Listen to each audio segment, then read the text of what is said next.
believe that everything in life relates to gun training, and everything in gun training relates to life.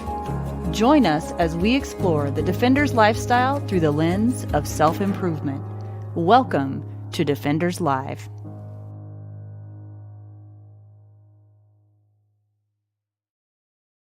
Welcome to Defenders Live. I am your host, Laura Thorson, and I'm so glad that you're tuning in tonight.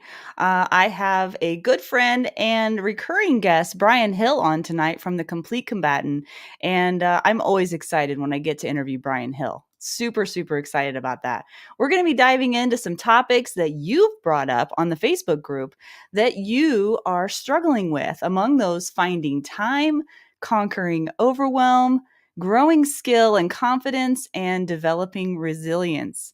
But before we get to Brian, I just want to thank all of you for attending tonight. And if you're new or watching this as a replay, welcome. We're so glad that you're here. Please let me know in the chat where you're watching from. Drop a comment. We love hearing from you. And just as a reminder, we're going to have a live Q&A at the end of the broadcast. So be dropping in questions as they pop in your head, and we'll be gathering those at the end of the live. And of course, feel free to comment during the broadcast. Also, don't forget to put in your win of the week. We've started doing that, and that seems to be going well. So drop in your win of the week this week. Whether it's big or small, doesn't matter. Just something you're proud of for the week that's a win for you. And I'll be sharing mine later in the broadcast. And as always, Adam Winch, the founder of Defenders USA, is with us behind the scenes tonight, and he'll be helping us gather those questions and wins of the week towards the end of the broadcast. So you may see him pop on the screen from time to time. And last reminder, if you haven't already, please join the Defenders Live with Laura Thorson Facebook group.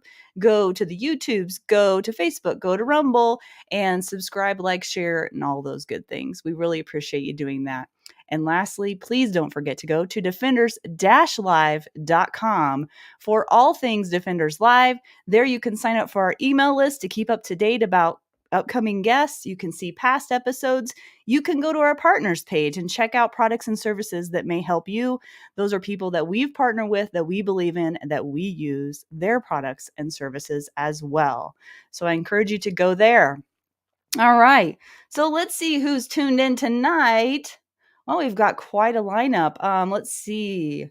We've got some people from Georgia here tonight. Sue Smith, a new guest. Thank you, Sue, for watching. Mike Carroll, I knew that was you. You're watching tonight. Thank you for coming on. Haven Defense Company's in the house from Colorado. Scars from Ohio. Hey, Scars. Nancy is in Colorado watching as well. Hey, Nancy. So glad you're tuned in. Clint from Houston. Jake from Tennessee. Jan from Texas. And Tina, I think that's how I say your name. Tina, glad that you're watching as well. Scott from Texas, Mitch from Wisconsin, Kathy and Lynn from Michigan. Thank you for tuning in. Wendy from Minnesota, and Steve from Missouri, and Troy. I don't know where Troy is, but Troy's watching tonight as well. So thank you guys all for tuning in tonight. This is going to be a great show. I mean, how could it not be with Brian Hill as our guest tonight? I'm so excited to introduce him. So Brian Hill is the co-owner and head coach at the Complete Combatant, and he's an H&K brand ambassador, just like Defenders USA, and a presenter at national conferences. Brian inspires others through his mission of service to others as a person and as a coach, and his brilliant methodology in teaching. His straightforward yet intuitive approach to firearms has gained nationwide attention, and his extensive background in martial arts and decades of coaching experience, as well as his survival story of upbringing, has given him a unique perspective into helping others excel as high performers. Also, I want to remind you, please go back to the other 2 episodes we've done with Brian Hill, and you'll learn a lot more about him. The first episode was in August of 22. And in that episode, he talks about his background in more depth. He has an inspiring story of strength through struggle, where he talks about how his past has impacted him and how it's shaped him into the person that he is today. And then also go back and check out the February 22 episode. Sorry, 23. I haven't been doing it that long. February 23 episode where he talks more about mindfulness and self-image. So again, another episode worth its weight in gold. I encourage you to check those out as well. So tonight we're going to be diving into topics, as I said before, that you have shouted out in our Facebook group and that you have expressed as what you're currently struggling with. So we decided to devote a show to just that. So among those topics, finding time, conquering overwhelm, growing skill and confidence, and developing resilience. So let's bring Brian Hill back onto the show. Hey, Brian. Hey, what's going on? I'm starting to feel like Norm here. This is my cheers. Yep. This place, you're always welcome. That's for sure. And we always I love to feel hear that. from you. What a great intro, too. Thank you. Yeah, did you like that?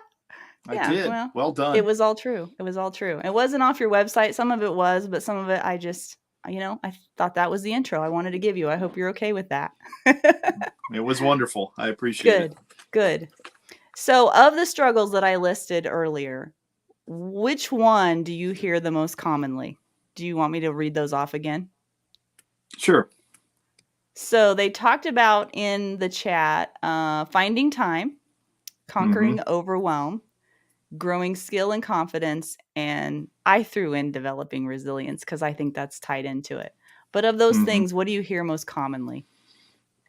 I think probably for most of us, the idea of feeling overwhelmed by the pressure and not having enough time to do what we need to do is probably the essential thing that the other two are really, really important. But I think that's the one that actually derails our success most often. We spend more time being busy than we do being productive. And we don't live with the intentionality that we used to because we have so many things that draw our attention constantly. So I would love to get into that. I've got some good things to share with people, and it's a really tough subject. Yeah, definitely. And it's funny. I think I do want to just let you go on that, but I also want to say, I want to talk about later this idea of balance because it gets talked about over and over again. And I've got my own thoughts on that. So maybe after you unpack some things about conquering overwhelm and time management, maybe we could get into that. So take it away. So, one of the things that we're all facing now is, you and I talked about this a little bit, is the idea of cognitive ease. And what the idea of cognitive ease is that we tend to do things that don't challenge us. Scrolling through our feed is one of those things. Not thinking very much, getting a confirmation bias going where all our ideas are kind of in an echo chamber. And what happens is the brain kind of goes into a neutral pattern then. And we're not really geared to be like that. But we don't have a very good sense of time. We're all... one of the reasons we use a timer in training is because you cannot be trusted to tell time well. When we do something very well, it feels effortlessness and it feels like it took no time. And when we do something poorly, it feels rushed. And I think a lot of us are living our life in that rush sort of feeling because we're doing a lot of tasks. We're very busy, but we're not being intentional about our task. And I'm not going to say you can make a calendar and you can switch all these things, but I want you to know that we're all kind of feeling this way. And the thing for a human being to feel truly alive is challenge. If we're not challenging ourselves mentally and physically, and we're not taking risks to become better, we're going to find ourselves discontent. And we are facing a national epidemic of depression right now because while people feel really connected and busy, they don't feel content.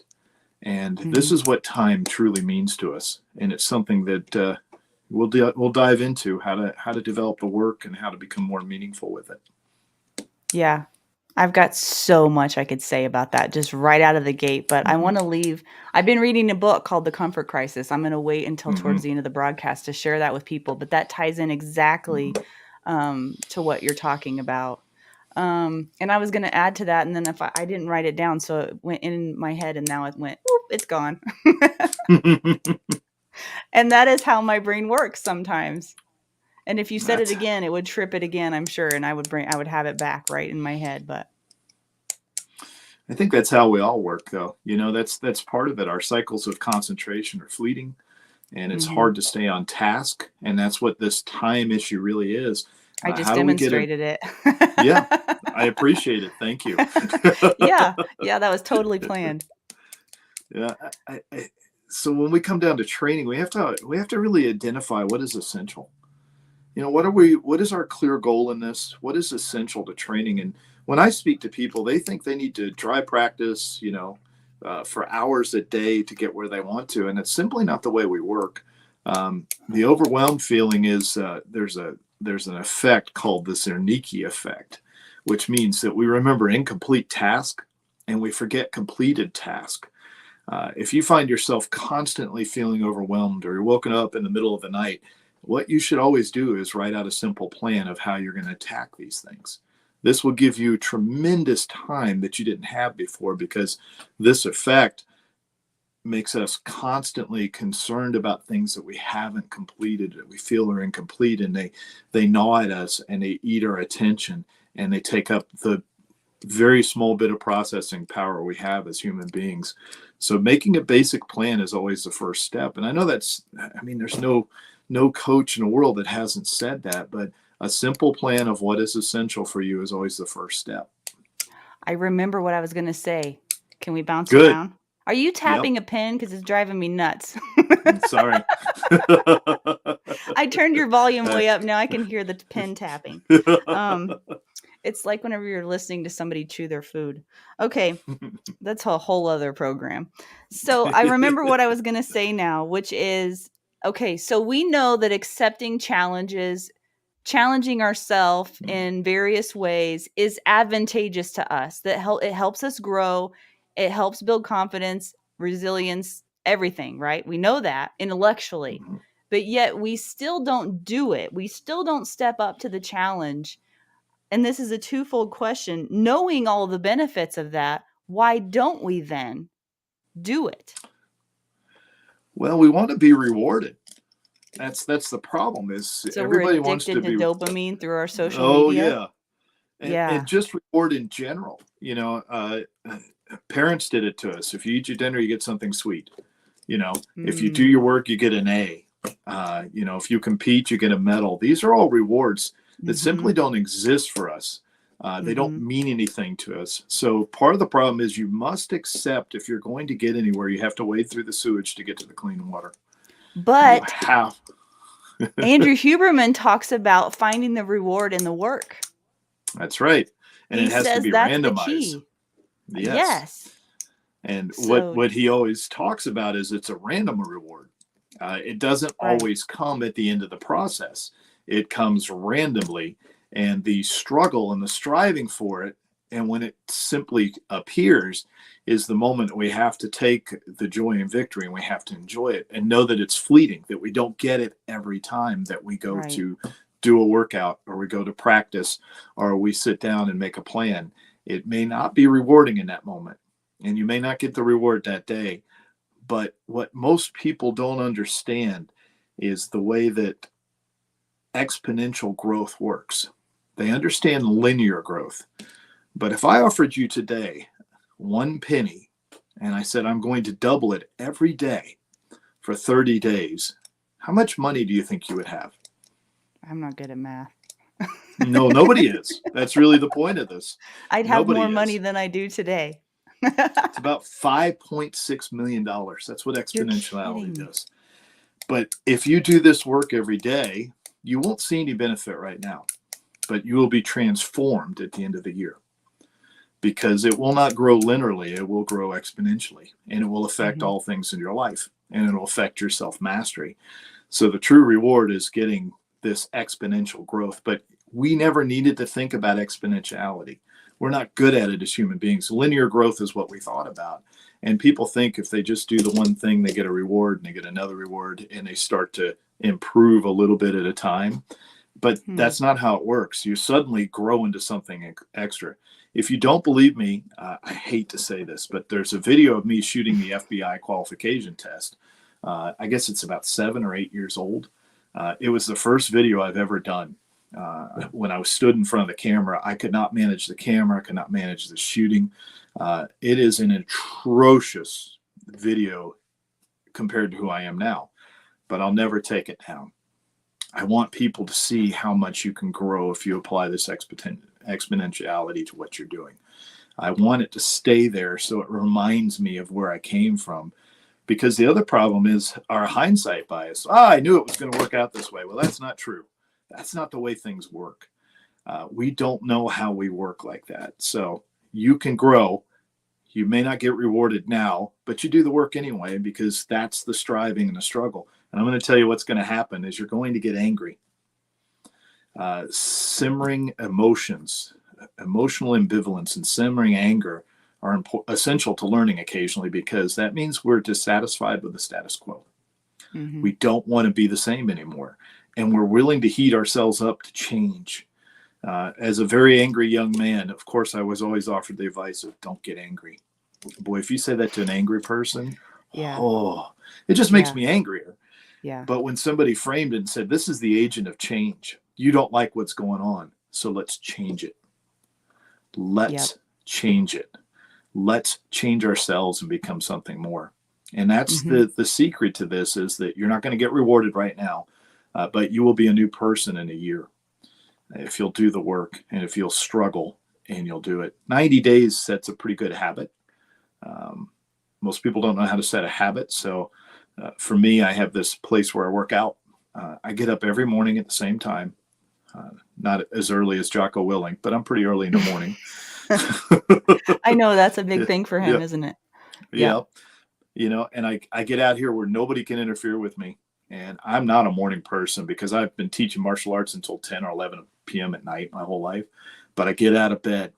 And when I get in here, I take care of business right away and I get to work. And it's a habit. It's a trigger when I step in here that I have things to do. And I don't even care if I feel like doing it. I just do at least one thing. And then after that I do another one thing.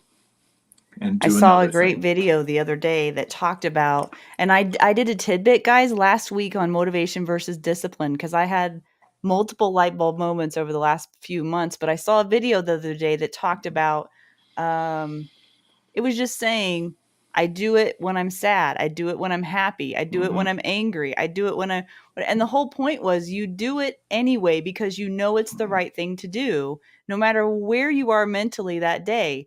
And I think as a culture, we have grown to be a feel-good culture, that we do what feels good. We do what we want to do. And we have the luxury to do that because we are incredibly spoiled overall. And we have everything at our fingertips that we could ever want, yet we're some of the most unhappy people mentally, and we're just not happy. And that's an epidemic, I think. And so getting back to, I think all of us have this in us to get back to the roots of, if you want long-term happiness in your life, then you do have to do the short-term things that maybe you don't want to do. And one more thing I want to say before you, if I'm sure you have something to say about this, is there's a person in my life that I think of that pops in my head every single time I think of discipline. And he's 85 years old now, and he's not able to do the things he used to be able to do. But when I was a little girl growing up, he got up every morning and he had chores to do every morning. It didn't matter what temperature it was. It didn't matter how he felt about it. And I mean hours and hours of chores, right? Twice a day. And I get it. He had, he was a farmer. He had animals to take care of. And if he didn't do his job, then they wouldn't survive or thrive. But the point of it is, I never heard him complain. I never heard him say, oh, I got to get up early and I got to put on these 3 layers of clothes and, oh, what's the weather like today or whatever. I never heard that. I also never heard, I mean, I know he was happy to do it because that was his life. That's all he knew. But I never heard him be overly excited about it either. He wasn't giddy happy going and doing things. He just did the things. He had a list every day written on his hand in pen of the things that had to be done. And he just got up and did those things with like almost no emotion about it, at least not outwardly towards anybody. He just did it. And I don't mean he kind of did it. I mean by the book did it every single day of his life. And that's just how he lived. And so I'm sure you guys know people like that as well. But it seems as though um, a lot of us don't have to do those things anymore, and we've kind of lost our way in some regard. And so my question then, Brian, if you don't have anything to add to that necessarily, but I mean I really look up to him for that, because um he didn't put his stuff on any of his family or anyone around him. He just knew the work that had to be done, and he just did it diligently. And I think that that is a lesson to be learned by all of us, that that's a good way to look at certain things we know that need to be done in our lives in order to improve our lives, in order to do the things we know we should do. But my question to you then is, to the people out there that get up, you know, that get, let's say, okay, they finally made up their mind. They're going to get out of bed early and they're going to do whatever the thing is they know they need to do. Let's say, for example, how do they get past the old voices in their head that obviously led them for so long to have a lifestyle that they, or a practice routine or lack thereof? How do they get over that hump to get into where they need to be mentally? It's not easy. It's work, but it's mindful work. And as you relate your story, what struck me is that that's a life of service.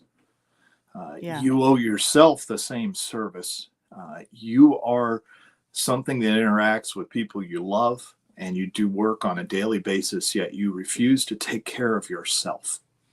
So therefore, you deprive everybody of the best version of you, because you would rather just be available and less than you could be than to spend some time to master yourself, to become Mm. mindful, to become present, and to do the work that you were called to do. This is your passion. You've decided upon it. If it's not, find another one. But you are alive and willing to do these things. And it is going to be hard work, and you're not going to want to do it, and you're not going to enjoy it most of the time. I'm going to tell you the truth. I don't always enjoy it, and I don't look for happiness. I look to be content with who I am. And I look to be a better husband. I look to be a better teacher. I look to be a better shooter. I look to be a better friend. I look to be a better man of character, because I spend 20 or 30 minutes in the pursuit of self-mastery, in service to myself, which will help everybody else. And the real key to it is to quit before you're tired when you practice. If Hmm. you if you keep driving for that one perfect rep, what you will do is grind yourself into dust. We have a term for this. It's called the grinder. What you do is you do the work, and when you feel like you're really into it and you've gotten to a certain point, but you're not tired yet, that's when you stop. And what will happen is your mind will be eager to do more. But if you train until you're so burned out, you won't want to do it the next day. And what happens over about 90 days, give it 3 months, you create a habit of triggers. And my wife said this to me once. She said, "You're a better person when you practice." So she's always going to encourage me to practice, right? She left today to do something, and I'm outside working the bag.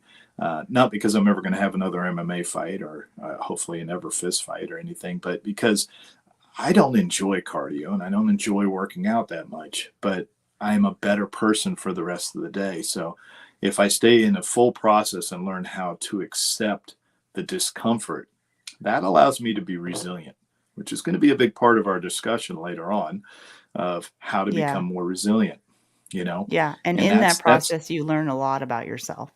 you do. You do. So be who you're supposed to be, you know? And do you want to, I believe Seneca said it, it's something about cowering underneath the covers instead of being about your business on a daily basis.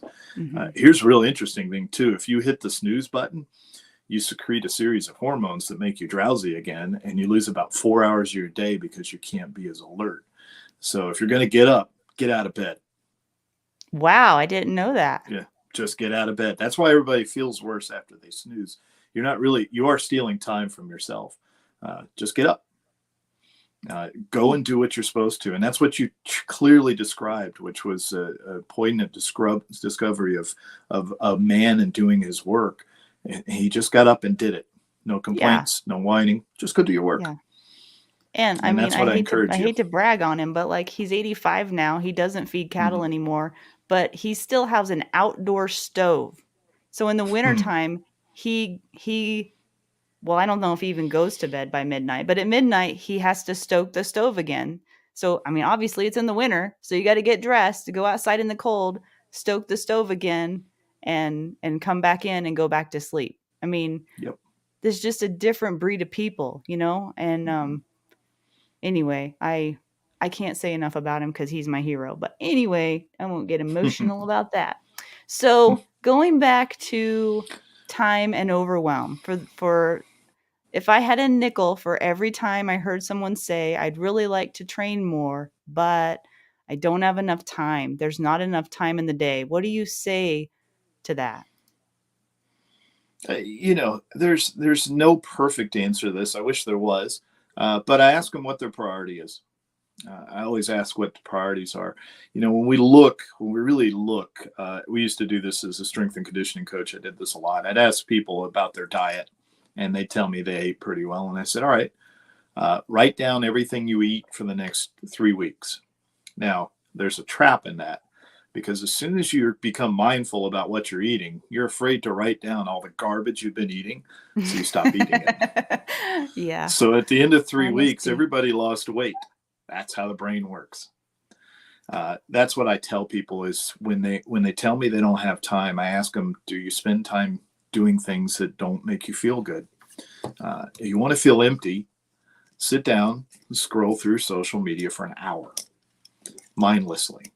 Mhm, And it'll feel very important, but afterwards you'll feel very empty.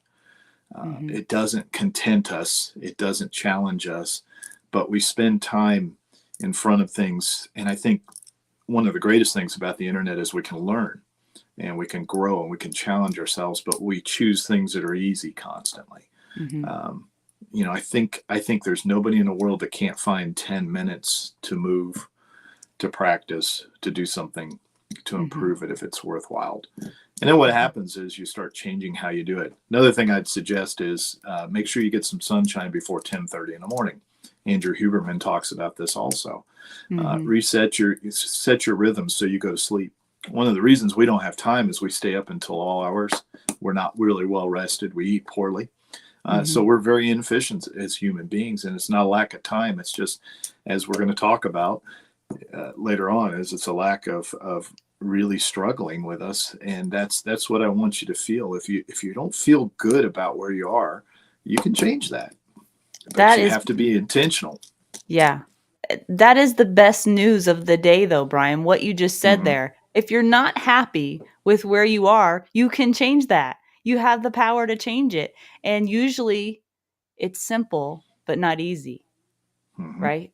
Usually it's very simple and people get into the minutia of whatever it is that they start, going down the hole about. And really, you can usually narrow it down to like three things you could do differently Yes. that would completely change your life. But Mm-hmm. it's like they want to spend more time on all the little detailed stuff because that gives them something to think about and do when it's just really very simple. It's just not easy to do it. So, and I'm not speaking because like I'm the best in the world and I've got it all figured out. I'm speaking to everyone because I struggle with all of the same things too. We all do. So, all right. Is there anything else you want to add to that before we go on to the next biggest struggle for our viewers? I think that's a good segue to how to train and how to do it the right way. So that would be in the developing skill category because that was a Yeah. couple people said that they're struggling the most with developing skill. So what would you say to that? Yep. Uh, here's I tell people this, and listen, guys, I come to you as the humble hypocrite that I am. I struggle and I fail with all these things, and I'm full of hypocrisy. And future Brian is utterly ashamed of the things I'm about to say, probably. All right, but that's the way it works. So I would say this: that most people, when they train, they avoid the place they fear. They simply won't do the work that they fear the most. And when they say they don't want to do something and they dislike something, that's usually the one place they need to go do the work. And I had a good incident of a gentleman in class, and he has trained very hard in dry fire, and he is exceptionally quick now. Unfortunately, he did not prioritize actually getting immediate feedback out of his training. He just prioritized speed. So what happened is he can shoot really quick without seeing anything. And what he fears is to actually pay attention, because he is impatient by nature and he just wants to do. He doesn't want to see. And we're all afraid of that. We're all on our own hero's journey, and we have a place that we're deathly afraid of. I'll share mine. I'm deathly afraid of being out of control. I've become such a controlling personality and structured that it showed up in my shooting. And I just don't want to let go sometimes. But if I trust myself, which I do, why don't I simply do the work and let go? And that's where the fear is, because something may happen that I'm not in control of. Well, that's good. That's where the growth is. So I spent the last 3 weeks doing things I don't enjoy as much in shooting, like running around and shooting multiple targets. I'm very fortunate I can do all these things, but really just pushing myself so that I'm going to the place I fear. And it has had unintended consequences. It's amazing. I had a 9-month plateau I just overcame. I was told my splits would never get faster by people I was very much admired and respected, and they were wrong. Because I was simply, and maybe they are too, afraid to go to the place that allowed me to have this sort of tolerance to speed. And the fear was lack of control. So I'd say if you want to train right, you got to identify who you really are. I taught a class last weekend, and I had everybody do a self-assessment. They gave me all their scores in shooting, and then they told me about who they were psychologically, and then they told me how they handled stress. And then we did the whole day of training, and then we went look back at it, and I said, were any of you right? And they were like, no. The gathering of metrics during the day started showing somebody else existed in that moment. So if you want to train well, you got to figure out what you don't want to really do.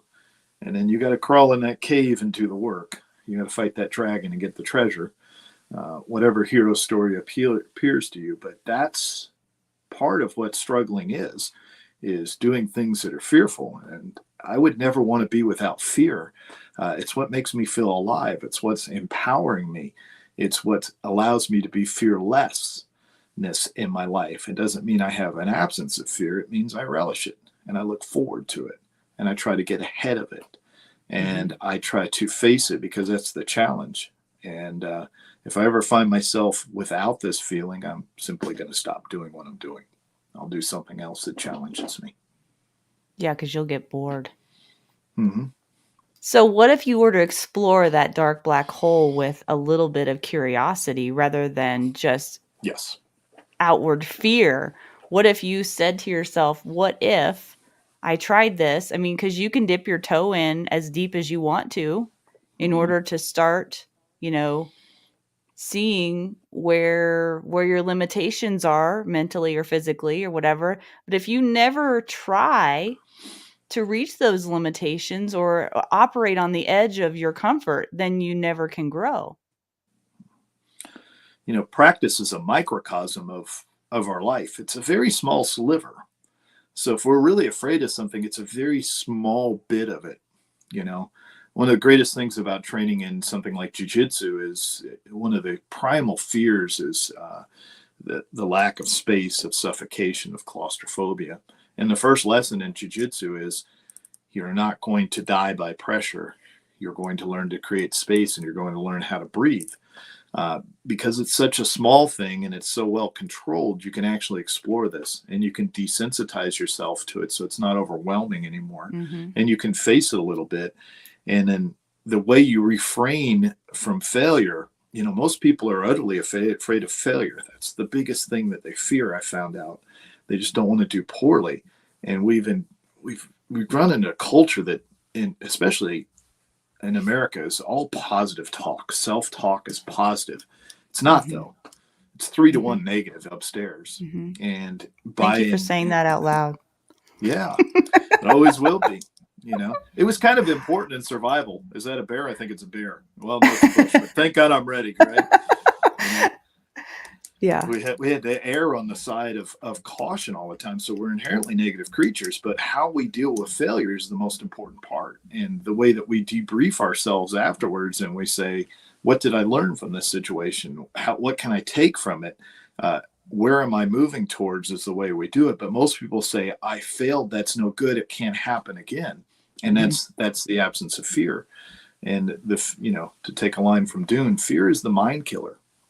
As self-defenders, if we allow the fear to take hold of us and we can't face such a small goal as, like mine shooting fast, how can I face an opponent that's willing to do it to me, to Mhm. dictate the pace of the fight? So this is my chance to have that little bit of journey, and it's not like a story. It's not beautiful. It's messy. It's murky. It's hard. You're distrustful. You're a mess. We're all a mess. Yep. We're all a You know. mess, and that is so Mm-hmm. important to say because I think also, I mean, I know social media can be a great and wonderful thing, but I do think that it is not true to life.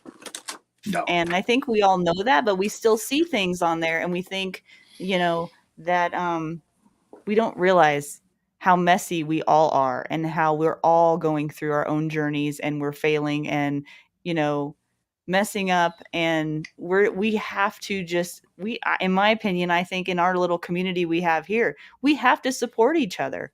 We're all going through the same stuff. So why is nobody talking about it? You know?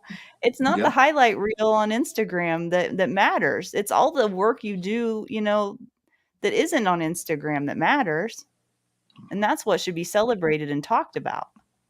The hard stuff, the murky stuff. It's that's the fear, though, right? I'm going to be vulnerable. People are going to think less of me for saying the things that I did. And what we do is we create an illusion of just the parts that we want people to see. But the real truth of the matter is a great fear for most of us is to be vulnerable in any shape or form. Yeah. There's such there's so much information about it. So I started off this with something I don't like to share is that FBI test. And, it's probably going to get a bunch of hits now. That's good. Because I also remember who I was, because I'm not Mhm. changing into something that wasn't there. So, I feel the um, same way about my first video too, yeah, because your show's grown, right? This yeah, is and I've beautiful grown. now. Yeah, I've Mm-hmm. grown. And Mm-hmm. it'll hopefully keep getting better. I wanted to go back to something though, because so you guys don't know this probably, but I took Brian Hill's deliberate coaching I think it was last summer. Mm-hmm. And Brian is a very on the surface well put together guy, right? And lots of wisdom and experience to share with people and cares about his students, cares about your growth, and you can tell. And so I remember we had like a private conversation months later, and I can't remember why or what it was about, but you revealed to me that, and you've said this on my show before too, but for people that haven't heard it, that on the inside you're utter chaos. You said something like you're a very chaotic person. And I just like looked at him with like such confusion on my face. Do you remember that moment?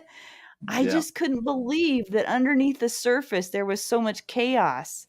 And and now I can kind of see that a little bit, but what you see from people, you never know what's going on, inside their mind. You never know what's going on at home. You never know.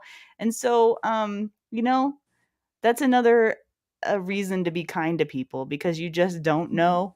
And in this case, that's not really the point, but it is just interesting that you can have a gut feeling about people, but you never really know. And so, do you think it's interesting that I was so surprised by that? Or I mean, have you been practicing this persona for so long, Brian? I mean, what is you I remember one time you said too about what you say to yourself every time when you get out of bed in the morning, which Yeah. was so vulnerable and so Mhm. powerful to hear because honestly, we all have that. And what was it that nobody cares, I think was what it Yeah. was? Yeah. Yep. Nobody cares. Well, Which is a here's the thing. lie. Yeah, that's true, right? And I changed it, and nobody cares but me and all the other people, and quite a few of my friends are on here watching, and you all care. So it changes such a negative thing into a positive. And I was surrounded by, heroes that I watched crash in martial arts. They became vulnerable. They became less than who they were. And I think, and anybody who has any bit of empathy can put themselves in another person's situation, but it's hard if we don't talk real. And for some of us, we're passionate human beings. Mhm. I am a passionate human being, and I would grind myself to dust without direction and structure. And I realized that early. So I had to go get some. And I would never take the chaos away because it's incredibly creative. But Mhm. man, it's a tsunami inside me. There's tidal waves. And what I It's tell so myself, reassuring to hear you say yeah, that, Brian, because I feel the yeah, same way. Yeah. I, I beat myself up. I don't think I'm good enough. And, we all suffer from imposter syndrome and things like that. But these are easily rectified. You just stay humble, you tell people the truth. And that was a moment of telling you the truth that Mhm. matters. And I'm glad it was impactful. It's impactful for me to remember that, uh, yeah, it all looks real put together, but I think I had a class recently where I got a little irritated. I've got a pretty good temper. It doesn't show up very often, but it always comes from somebody being disrespectful. Mhm. Um, and coming from a combative environment, that was easily rectified in a gym, Yeah. but it's not on the range. And I'd ask everybody in the class to do something. And then I had to help somebody, and I'd ask them to get about their task. So then I had to help somebody, and I delayed the class, and they kind of mocked me about it. And it hit me. And I was mad, not at them. I was mad that they could control me because they didn't know better. But I allowed the mocking part of that to get to me. Mhm. So, in order to change that whole process, I gathered them together and I said, "Listen, guys, you've angered me right now." And I said, "You've hurt me." And I said, "I ask you to do something for your own benefit. And instead of doing it, you decided to change it into something else." And I said, "That's not what we're about here." And I said, "If I set a poor example, I apologize. I'll expect you to do better as I expect myself to do better." And it's the first time I've ever had a group of adults come to me and say, "I've never seen anger used constructively before." Mm. And it was a mind opening moment for me. It's only taken 58 years to get to this point where I took my anger and I didn't destroy relationships and I didn't hurt somebody's feelings because when you're an insightful person and you got a temper, you can cut people to the quick. And I've Mhm. destroyed relationships like that, and you can't really come back. And it was the first time that I recognized the problem stemmed from me, not from them, and how I was reacting to it. And it gave myself enough time to realize that I could weather this storm and I could be resilient to it, and I could turn it into something creative instead of just doing something poorly. So Oh, that there's is a my great story. yeah. It was really That's I hard couldn't though in the believe. moment. That's gotta Oh be God. hard. Yeah, Mm, because you yeah. wanna go into default mode, don't you? Hmm. Yeah. So much more gratifying to yell. But Short that's the term. easy path, right? Right, And it's the what's the easy path. consequences? And I'll Right. tell you, good work is always hard up front. Yep. It's always hard up front, but now I Mhm. have this story to share with people, and it's impacted a lot of people, and it's given me a Mhm. certain control I never had. Yeah, that's So, really good stuff. Thank you for sharing that, by the way. sure. That's awesome. Okay, well, oh my gosh, I'm not even gonna look at the time. We're gonna do the work, Brian. We're not gonna look a Good. lot at the time. We're not gonna be here till midnight or anything, but there's a lot of Yep. good stuff to unpack here. And you Yeah. guys are the ones that brought this up in the Facebook group, and I want to address these things because I think Brian has a lot of insight into these, and I really think that this is important. So the next thing, I don't know if this was something we talked about, but somebody posted, "My biggest struggle is trying to find what is right for me. I have so many different opinions and suggestions on what is the right way to do something. I get stuck in my head in analysis paralysis. There's so many shooters and instructors in the world, and not all agree on how something should be done. And I really want there to be a right way and a wrong way. What do you say to that? Well, there's a whole bunch of things in that. One is a clustering illusion, that we seek patterns, and mostly what we do is random. Like people believe that, the gambler's fallacy, things are going to get hot. They believe the same thing. If they just get the right training methodology, everything will happen. It does. The research shows otherwise. It doesn't really matter as long as you get going and you You mean start like the doing silver something. bullet? Is that what you're talking Yeah, about, kind of? Yeah. yeah, yeah. Mm-hmm. So that you're going to find the perfect workout. You're going to find the perfect dry fire. They'll create a structure, but the perfect workout is that you have a clear goal, and that's what you've got to settle is what's the true thing that's lacking in my shooting right now. Is it your draw? Is it your ability to call shots? Is it your ability to do multiple tasks at once? Whatever it is, figure it out. You got a clear goal now. So you stay present while you do that. And that's the hardest part of this. Your mind's going to drift, and you put your phone away, you turn it on silent. You don't play the TV in the background. You listen to some music if that helps you, and you just do the work and stay present. And then you look for the immediate feedback. And the question is always this: I wonder why that's happening. Here's something nobody probably knows that unless you've been performing for a long time. Sometimes when you get up the next day, you're a new person. I had a new habit show up in my class last weekend. For me, just out of nowhere. Suddenly my sights were coming in from the right. Never happened in my life before. All right. I was a new shooter, and I was excited by that because I had to pay attention. And here's the good news: if we don't fail, we don't pay attention. If you're doing well, you're not paying attention in the first place. So the immediate feedback was, I wonder why that's happening. I got super curious about it. And then I applied what I thought might be a correction, and I didn't do it. And I applied another correction, and that was kind of the right thing, but it wasn't all of it. And then I realized that I was using tension to judge the outcome. So I'd applied the brakes and applied a bunch of corrections without even seeing the problem. So the right way is to be ultimately curious about what you're doing, to get the feedback, and to challenge yourself. And if you keep the idea of a clear goal, that's it. And that To is be honest incredibly about it. difficult. Yes.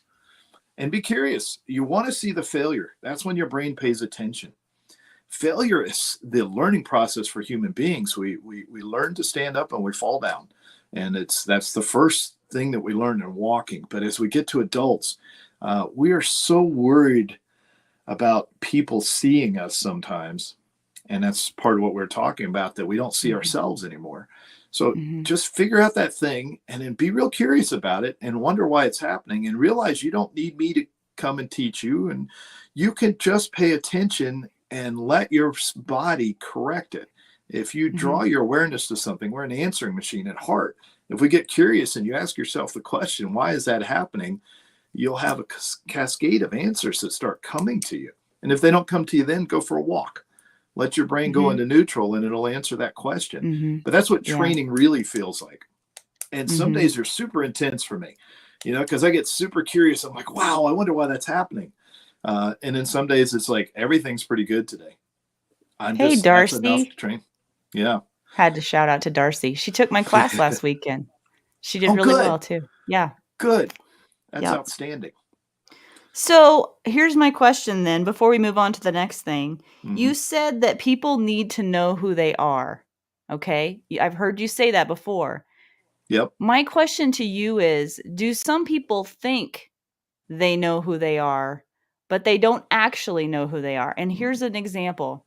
On my last week's tidbit, I talked about motivation versus discipline. And I told all of you guys that I used to think I was the type of person that did something, burnt out, fell off the horse, got motivated again, tried again, burnt out. And it was like this vicious cycle that kept going on. And I realized that wasn't who I was. Because I had had success in other areas of my life, I started analyzing that and realized what I was lacking was discipline in that particular area, not motivation. So, how much of the time do you think people, I mean, when you say know who you are, what's the process to know who you are? You got to take some metrics. You've got to take some data in to know who you are. So, As a like, shooter or as a like it yeah, what kind of context are you talking here? Any it context. does. It doesn't really matter. Okay. So if I want to lift weights, then I need to understand what I'm good at and what I'm poor at. If I'm an athlete, I need to understand it. But let's take shooting because it's really simple, and that's what kind of program we're in. Mhm. Shooting. Here's one that people don't want to know who they are. The timer blanks my mind. It means you don't They want to say know the who you are. timer blanks my mind? Yeah, it's the neuralizer. It takes all my thoughts away. I don't want to be timed. What they're saying is I don't want to know who I am. I don't want to actually know what it is. I want to keep this idea that it's better than it is. Or I Mm. don't want to shoot a bullseye and I don't want to be scored. Or I don't want to go to a competition because I might fail. And these are all the areas where you're starting to realize you're not who you think you are. And I'll tell you, as a fight coach, this happened quite a time. Guys in the locker room, they'd have a long speech about it, what they were going to do and how they're going to handle the guy. But we both knew it wasn't true.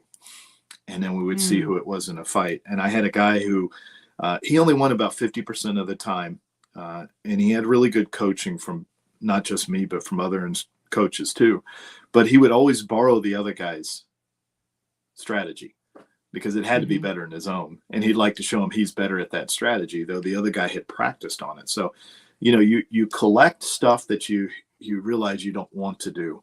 And so, like, I use a timer a lot in class, and I use bullseyes, and I use scoring, and I do man versus man, woman versus man competitions, and all those things. And I look for people when they say, this makes me uncomfortable. I'm like, all right, now we're starting to see who you are.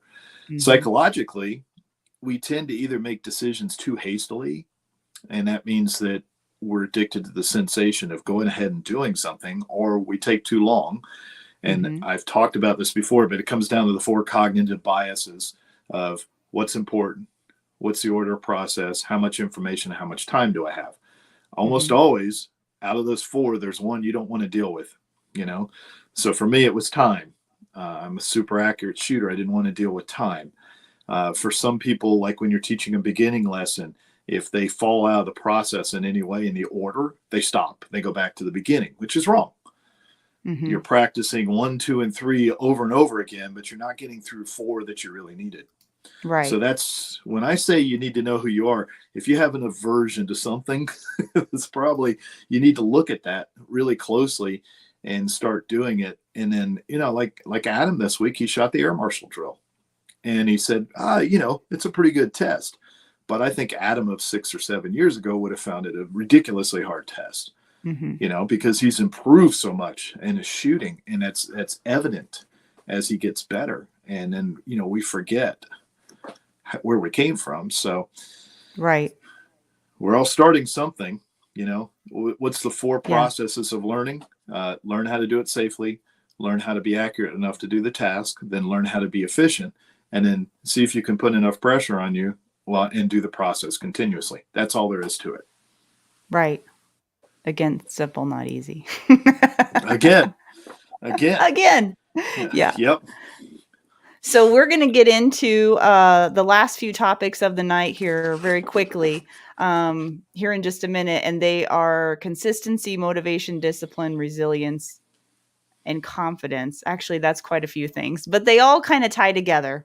Mm-hmm. So, but before we do that, and Brian, you may have a win of the week, but I'm going to share my win of the week this week. So, guys, be putting those in the chat if you have a win of the week.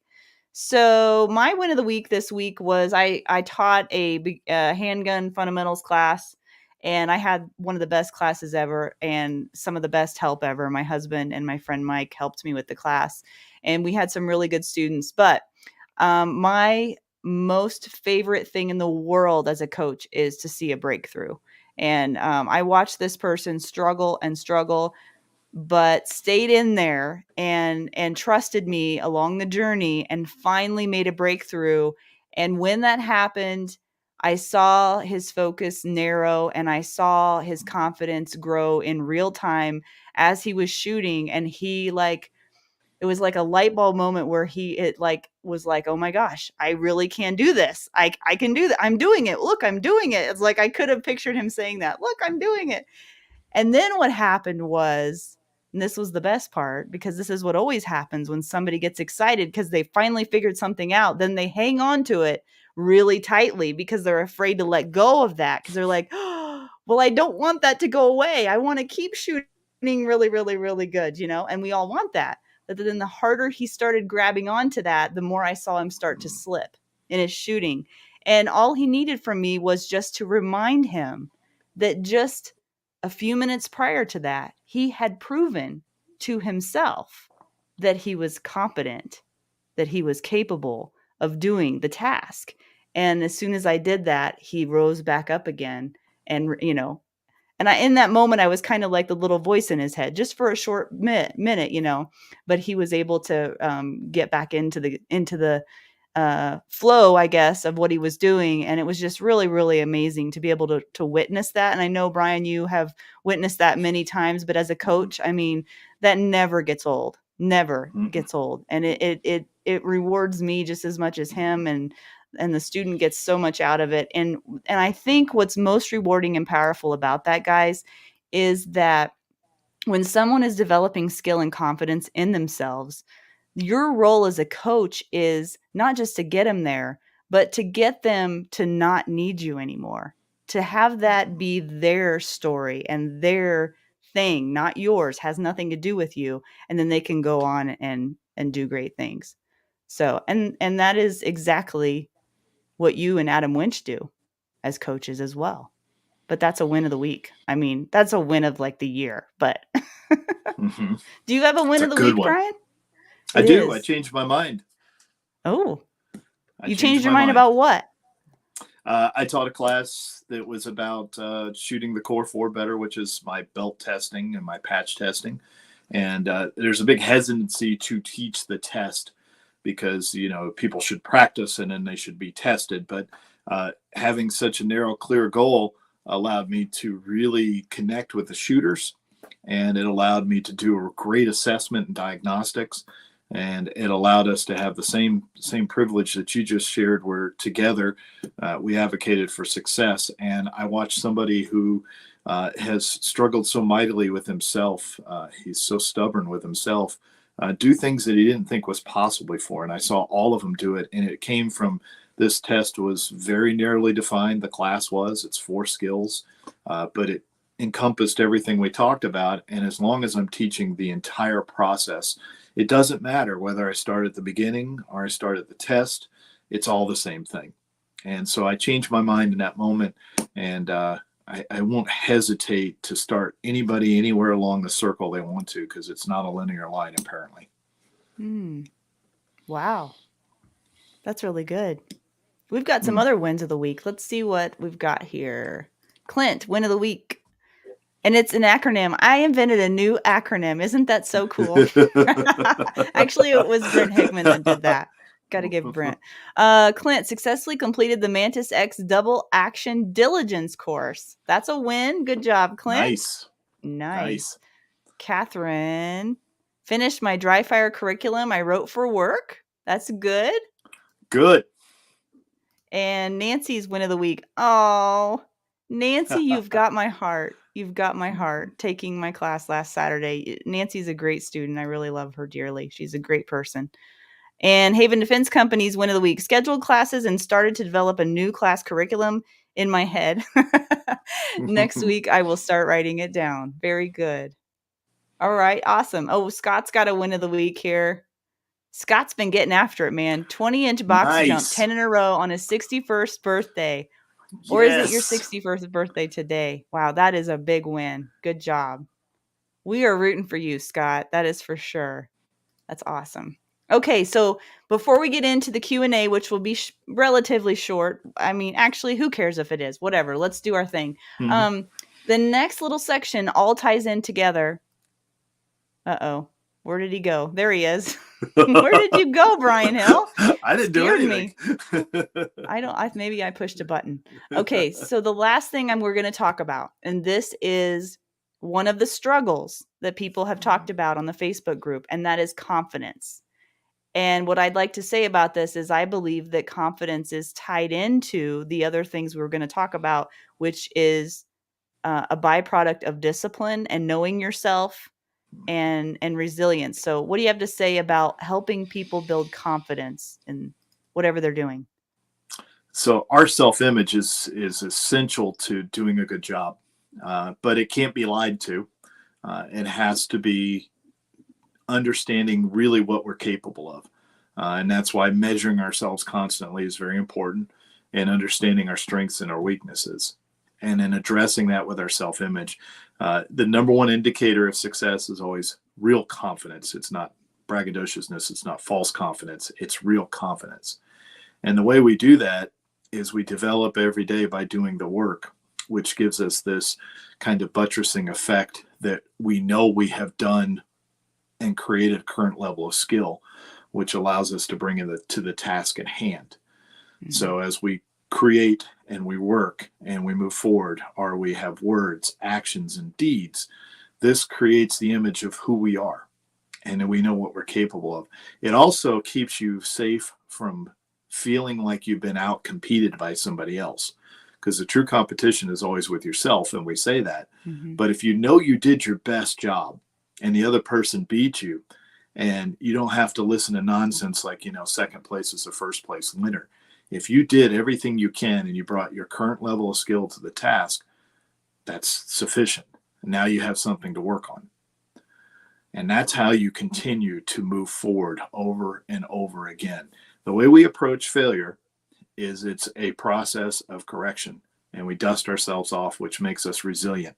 And a resilient person is impossible to defeat. But even more important is we want an anti-fragile person.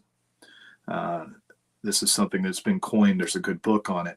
But it means that any system that can be approached by very robust pressures and continue not only to survive, but to thrive, will create a self-image and a usefulness. I'll give you, for instance, of what all that word mumbo jumbo means. I had a robust business. My gym was very successful. Lots of fighters coming in. I taught fitness classes. I taught kickboxing classes. I taught children's classes. So my market was very well secured. It wasn't one thing. The only thing it couldn't overcome was the virus. The virus shut my doors 3 weeks before the government decided to do anything, because frankly, people weren't going to come. So in that moment, I lost the definition of who I was. 4 decades of work simply ceased to exist. And then I got sick and almost died. And I had to make a decision. I decided to close the doors, because I knew if I kept throwing money after it, it would never get better. And I never knew if it was going to recover. So I threw myself on the winds of change. I started teaching at our home range here, developed a pretty good course, had a lot of people come to class, and then the county shut me down. So I couldn't teach her anymore. So then it forced me out on the road, which is the best thing that's ever happened to me. It's made me anti-fragile, because it doesn't matter what comes this way. I welcome this, because my self-image is now, it doesn't matter. I will continue to adapt and to change and overcome these things and become more robust as I move on. And my resilience is not dependent on the job I do, or where I live, or how much money I make, or all that. It's dependent on who I am, and whatever comes or goes, whatever moment, how I react to it gives me true resilience. And that's the motivation to always do better and to set an example. And this year I've decided to try to be more vulnerable with people, and that's not easy, but that's another anti-fragile thing for me to do, because if I can expose my weaknesses, what can you do to me? What can you say? Because YouTube is horrible. Oh yeah. I get a lot of I should dress better, I look funny, I should shave, I should gain weight, I should lose weight, and you get all these horrible negative things, but you learn there's something good in there. And the funny thing is, like, most people that are really interested, they don't say a whole lot. They watch, they take the information, they go to work. And that's how we change our self-image. We don't listen to those silly things. We pay attention to the things that matter. We listen to the good people, and we pay attention to it. We get better, set killer goals, and off we go. And you also have a good attitude. I remember you talking about, this was another impactful moment for me, when you said, when I step to the line to shoot, I think to myself, I get to do this. And honestly, Brian, when you said that, now when I step to the line, I'm excited and nervous at the same time, but my overall attitude is like kind of giddy. most of the Hmm. time. I'm kind of Yes. giddy about it, and I'm like, I can't wait to do this. I'm so excited. And people kind of make fun of me on the range and at matches and stuff, and like in a fun, loving way, because I just get so excited about it. And I love that because I see people all the time who step to the line with pure dread, fear, doubt, all of it, all over their face. And if you enjoy shooting, then maybe you should consider turning that perspective around and thinking, I feel so blessed to be able to do this today, if you truly love to do it. A couple quick things on that. Gratitude is not only the greatest of virtues, it is the father and mother of all virtues. And what happens in our brain is biochemically, we release these really great series of things in our brain that make us feel really good and process information. And when you release the struggle like you did and you embrace it instead, you ride that wave, what happens Mhm. is the cycles of the brain change in that moment. And then it becomes what's possible Yeah. instead of what could happen. And Mhm. most people live in two kingdoms they can't enter ever, the past and the future. So they're worried about how the future will work out, and they're going to have the future that they're worried about because it's self fulfilling, or they're Mhm. trying to correct a past that they have no power over. I'm not going to miss this shot again, or I hope I don't miss this. But we all get a chance to do stuff we love, and we get to do it. The only consequence is a score, or a time, or an Mhm. outcome. Mhm. And that's a wonderful chance to be alive and to be present and to Mhm. be fully human in that moment and to stand in front of people and do your work. And what a great opportunity is. And the wonderful thing is, once you embrace the struggle, you forget about everybody else anyway. Right. It becomes just your event. Right. Yeah, and it sounds so easy, but that little flip of the switch in my brain made a huge difference. And I'm not saying I'm that way all the time. I'm not. But most of the time I am. Most of the time I'm super excited. Like when I was teaching class last weekend, Mhm. um, I had to make sure there was at no point that I squeal or jump up and down. Because I had to be a professional. But, I think everyone thought that was endearing about me. So I didn't look at it as a negative. And there's a time and place for stuff too. But okay, last thing I want to go over really quickly. I always say really quickly like I'm rushing, but with you, I don't think we need to rush anything. So this book I've been reading is called The Comfort Crisis. It's by Michael Easter. Have you ever heard of this book? I have. You So here's the recommended it to book. me. Did I? Yes. Okay. So here's the book for everybody that's not seen it. It's by Michael Easter. I haven't read the whole thing yet, but I have gathered some really interesting statistics from this book that he has done research on. And basically the gist of his book is not only from a research standpoint about discomfort and how actually leaning into uncomfortableness is the path towards growth and being more content and happy in your life, but also his journey with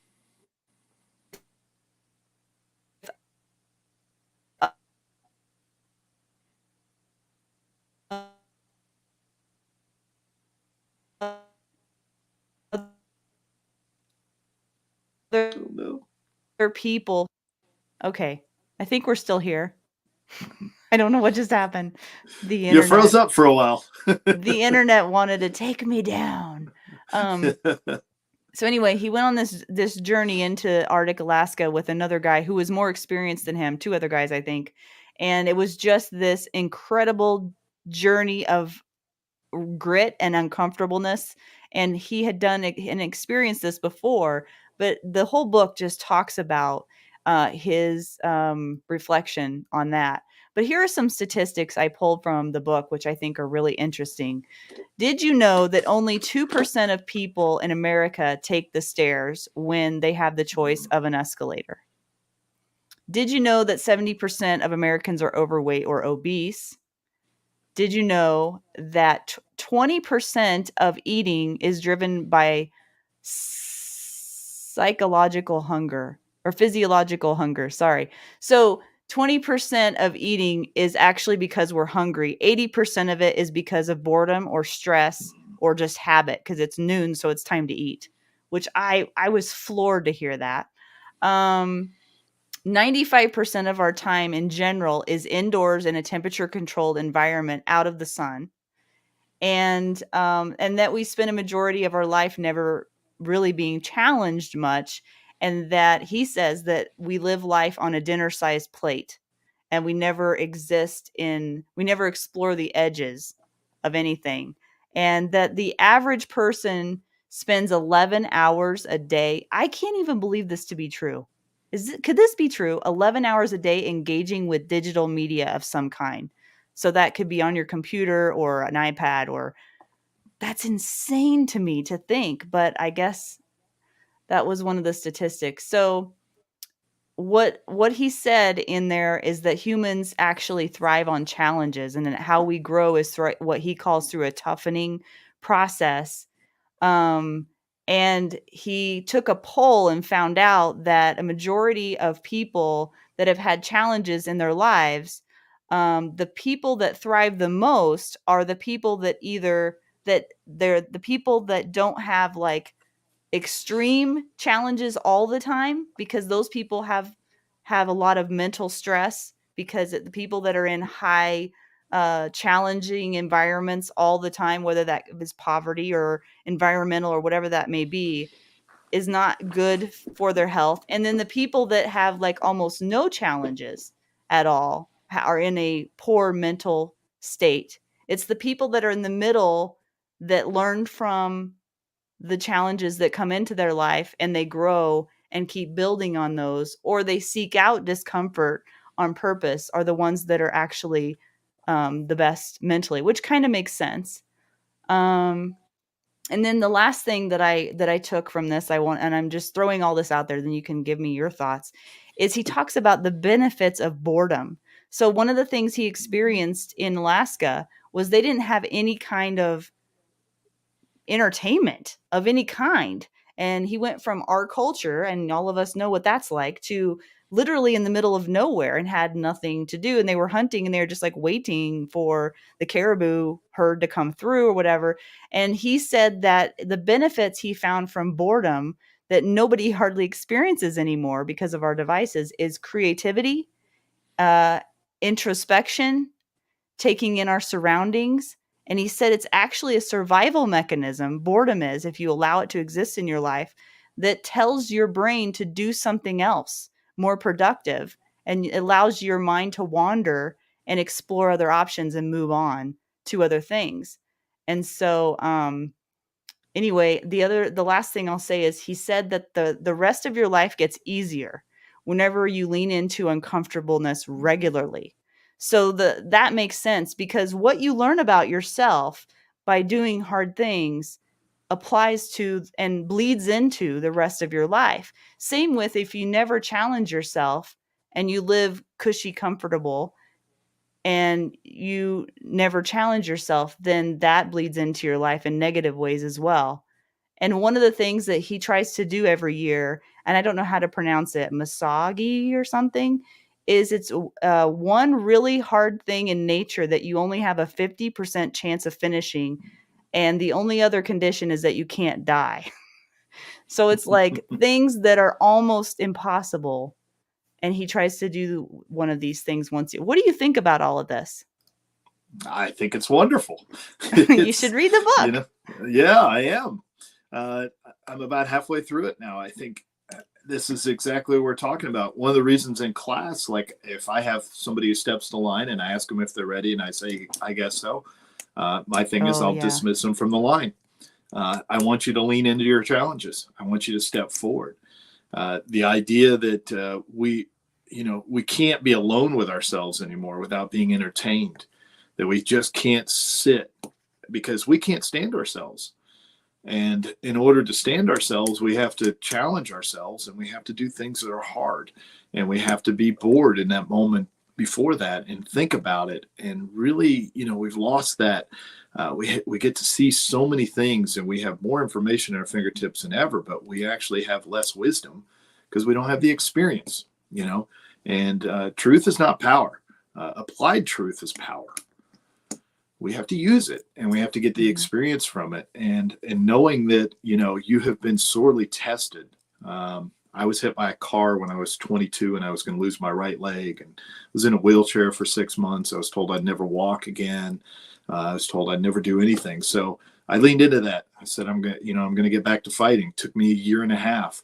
I fought at a fairly high level. I just wasn't going to be stopped by any of this. And we have a saying in martial arts, which means never give up. Lean into these challenges, and there are real challenges in everybody's life. We don't want your challenges to be so overwhelming.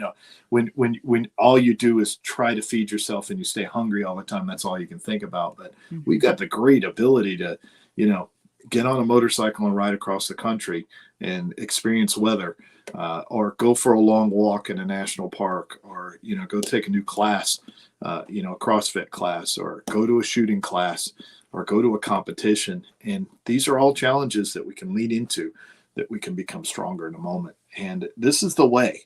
I hate to say that, but this is the real way of human beings. And no matter how comfortable you are right now, we've all learned it can disappear in a heartbeat.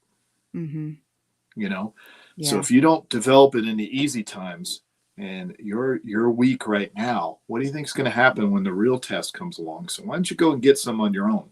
If you decide you want to go do something and it's hard, you've already gotten half the challenge done.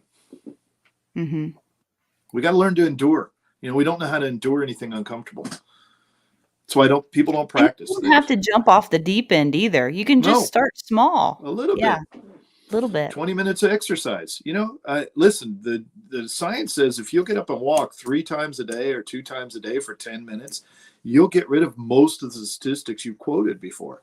But people can't be bothered to be interrupted from their fantasy that isn't life. You got to get up and go do something. You got to be present. Love your kids. Be present for your spouse. Embrace your community. Go do some work. Fix your house. Practice. All these things these are essential. The rest of it, it's not just you're going to be better for it. That's the thing. It's not like we're pounding this and saying, well, you need to do it because it's the thing to do. It's what we say is you're going to be happier. You're going to live a more fulfilled life. Yeah. And that's what we're here for. I mean, that's why we have this show. Yeah. Your first enemy is you. Always. At the end of the day, your first enemy is you, and that's the one you got to overcome. So if you want real defense in your life, get some mastery of yourself and understand how you're going to act and how you're going to feel and what you're capable of. Those are some wise words. Definitely. So you want, we got 3 questions here. Do you have time for those? Good. I got time for you all. Always. Thank you, because we are over the hour. So Jan wants to know, do you also think we don't have the accountability to others or ourselves is another reason why? I wonder what she's referring to. I know, Jan. And our accountability is, so there's a thing in human beings that's really interesting. We like to say whenever it goes well, we did it. And whenever it goes poorly, external events were against us. But we judge other people just the reverse of that. We say, well, he's not timely, but I didn't make it today because traffic was bad. This is the lack of accountability, and the effect in our mind is one of our biases, that we don't hold ourselves accountable. If you feel like the successes are yours, yes, and the failures are too. And you will hear a lot of people put it on an external thing. My pistol didn't shoot well. My sights are off. I didn't get enough caffeine. I didn't get it's everything except them. And I think at the end of the day, we can't be responsible for everything, but we can be responsible for our own performances. And some days are not up to standard. So that tells you what? Go home, get to work, create a better practice, create skill that is worthwhile, and get better at it. And I think accountability is a true thing that is missing, because we think all good things come from us, and then everything else, the world is against us. But the world is incredibly savage and random. It doesn't really care that much about you, right? We have to care about each other. Yeah. We got to care about each other, and we got to care about ourselves to do the work. So accountability is a big part of that. Absolutely. Chris has a statement, not a question. I don't have any questions for Brian, but I will say this. I admire Brian tremendously. I admire him for what he is today, what he's gone through in his life, and how he works every day to improve. I appreciate that more than you know, and it means the world to me. And I look forward to seeing your journey, my friend. And one last question, I think, unless there's others. Adam wants to know, what did you do to change your splits? I bet he Physically, does. above and beyond the mental, or is it just mental? You know, so this is a really great question. I'm very excited to talk about it. I was watching Ben Steger and Joel Park and Kwanzaa Kim, and they were talking about this drill, which is the pairs. And so what you basically do is you just shoot the gun as quick as you can, two at a time, but you don't worry about the outcome. You just simply watch it and you shoot it as quickly as you can. So Adam and I both came from a background of very precise shots. And so there is a conditioning in me that just won't let me let go of that. So I kept shooting this, and I wasn't very good on the first 5 sets of pairs. But by the time I got bored enough not to care anymore, what I realized was that the group kept getting smaller because I wasn't doing anything more. I was letting myself correct it, and I was shooting as fast as I would. And then I looked at the timer, and all of a sudden I had 17 splits with better accuracy, because I just simply let go enough to shoot at that level. Now, I'm not saying it exists everywhere, but it let me let go. And what it utterly proved to me is the more I shot those, the better the groups got and the faster my shots got, because I was allowing the intuitive part of my mind to do the processing instead of the critical part. So I was no longer telling myself how to do it. I was just simply watching it, and I'm correcting it because I'm not tense. And I'm going to say this again. I said it earlier. Tension is prejudgment of the outcome. And if you have so slow spits, what for me, what it was I put a lot of tension in my dominant arm. So I couldn't move my fingers quick, but I put a lot of tension into my dominant critical thinking and said, it has to be this way. And when I simply just received the information and watched myself shoot, it was freeing in that moment. And it took, I'm not saying it happened overnight, but now I've been making myself demonstrate it in class because I'm incredibly uncomfortable with it. And what happens is the first shot goes right where I want it, and the next one's up high. And then I don't really like that, you know, so I just keep shooting it. And what I do is the more I let go, the faster and closer they got together. And suddenly now I have, you know, I've seen a couple 16s come out of my gun. You know, it's not like I'm doing it, but it's this just shooting. And there was a kind of you know, I was taught not to shoot fast, and I was taught it was reckless to do so. And then, you know, it's wasteful of ammo, and every round has to hit the target. And what this does is it's repetitive enough that I can see the pattern, and my mind starts working on the recognition of that pattern, and it lets it go down to finer details, so it becomes more efficient with less effort. So that's a cool feeling too, I bet. It is. Yeah. Well, I've never been able to get over it. I've always had 20 splits, and I never miss, you know, which is part of the problem. And then what's happened is I'm shooting a lot faster, and occasionally I get a high one, and then I say, did I see anything? And I get curious about why that happened, and it just comes right back to it. And they have a couple of good videos, you know, Ben Steger's videos on this that you can look up at them. You get a lot of benefit out of it. It's a weird drill, but I've been using it for people to teach them how to truly track the dot, because I realized that single shots are ruining dot tracking, and they're not getting the most out of it. And this kind of doubling, and it's just shooting. You know, you just look at the center of the target and just keep watching, and it's just amazing. And I'm really excited because this has been like a 9-month plateau, because your draw can only get so fast in performance mode. So, you know, I got a pretty good draw, but a 1 under performance mode is pretty good. And if I want a 2-second build drill and I got 0.2 splits, I can't have any error in that. And then I watch my friends like AJ Zito, you know, he'll hit a 1-1 draw, but he's got 13 or 14 splits, so it's like a 170. Riley does the same thing, you know. So they got this kind of cushion in there. So the other day I walked out and did a cold build drill, and the draw was faster. It was a 90, and then I had a bunch of 18 splits in it. So, you know, without trying, it was in the 180s. And it was a very different experience because I was able to make myself comfortable enough, because I'd done so much with the doubles, to watch it. Just to watch it, not to correct it. Allow myself to trust the process, that I can correct this, that I'm a good enough shooter, and tension doesn't do it.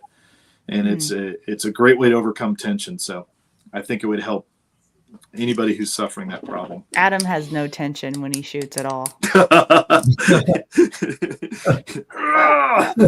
Strong man. Thank you, Brian. Yeah. Thank you. You're welcome, man. You're welcome. I hope it helps. I had to give a dig to Adam. I'll pay for it later. You just wait. I'll pay for it later. You will. Yeah. You'll be doing this drill with him. Yeah, I will. Yeah, because that's exactly what I need to work on too. Letting go.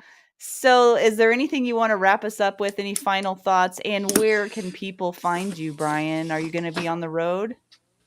I am on the road. I'm going to Mississippi, and I'm going to Indiana, and I'm going to a bunch of places. I teach deliberate coaching this weekend. So check the schedule. It's thecompletecombatant.com. That's thecompletecombatant.com. Everything's on there. We're on all sorts of social media. On Instagram, I'm the Chief Chaos Controller. And then there's also a Complete Combatant channel. We have a YouTube channel. I do videos for Active Self-Protection Extra. And we're on Facebook, Twitter, and TikTok. So we're covering everything. Yes. And the thing I'd like to leave everybody with is my favorite saying: you're good enough. Be good enough. Don't over-aim. Be good enough. And know that we're all flawed. Do the work and do it good enough for yourself. And compare yourself to who you were yesterday. Get better. Get a little bit better than you were each day. Don't look for the reward in it. Just know that exponentially it will be there, and it all comes rushing in at once like that. You know, for those of you that have never suffered the trigger problem I'm talking about, I have. I mean, it's god awful, you know. And I was just told it was unfixable. I couldn't accept that, though, because, you know, I'm a stubborn human being. And what I found is I just needed a different way to approach it. And it came from a place I never expected it from, you know, and that's the beauty of YouTube. I could watch a national champion discuss it free of charge and get this drill and go work on it. And so there was no excuse except my utter loathing of having to do it. So I went out there and I got good enough. Yeah, it was good enough, but it was not fun. And I didn't want to do it, but I did it. So that's so cool. Now you just got to get it on camera, Brian. Of course, that's no problem at all. There's always a camera turned on me, apparently. Yeah, you know, you're getting used to being on camera now. Yeah. Awesome. Well, Brian, you're just wonderful to have on, and I hope that you will maybe in another few months come back on, and we'll just keep digging with all of the struggles of our followers, of the viewers, because, you know, that's why we're here, and that's why we're doing this, is to help whoever we can through our own struggles, right? In our own stories, because everybody starts somewhere, right? You're not alone. Yep. Everybody's been down this path. We can help you. And I'm just a great fan of yours.